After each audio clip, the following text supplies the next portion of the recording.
எல்லாருக்கும் வணக்கம். நான் டி யோகராஜ் டைரக்டர் பேசிகிட்டு இருக்கிறது ஃப்ரம் பெங்களூர்.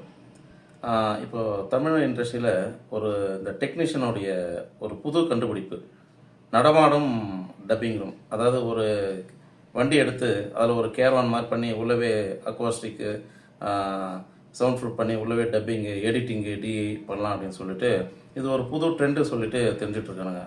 இந்த டே இன்னும் எத்தனை நாளைக்குடா ப்ரொடியூசர் இந்த மாதிரி பாழ் பண்ணிகிட்டே இருப்பீங்க? இருக்கிற டப்பிங் ரூமுக்கே வேலை கிடையாது, எடுக்கிற படமே ஓடுறது கிடையாது.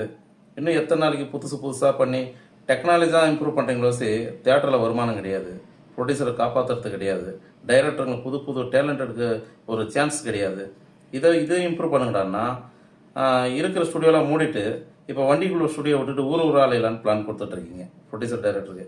ப்ரொடியூசர்ஸுங்களுக்கு ஒரு விஷயம் சொல்கிறேன், எல்லா ப்ரொடியூசருக்கும் எல்லா ஸ்டேட்லையும் கன்னடா இண்டஸ்ட்ரிக்கும் தமிழ்நாட்டும் எல்லாத்துலேயும் உங்களுக்கு ப்ராப்பராக டெக்னிக்கல் சினிமா தெரிஞ்சுட்டு தயவுசெய்து உள்ளே வாங்க. காரணம் இல்லைன்னா இந்த டெக்னீஷியன்ஸ் இருக்காங்க பாருங்கள், எனி டெக்னீஷியன்ஸ், ஆல் டெக்னீஷியன்ஸ் நம்மளை மொத்தமாக அரைச்சி முடிச்சுட்டு போயிடுவோம். ஏன்னாக்கா நான் 12 வருஷத்துக்கு முன்னே வரும்போது நம்ம ப்ரொடியூசராக தான் உள்ளே வந்தேன், என்னை மொத்தமாக முடிச்சுட்டானுங்க.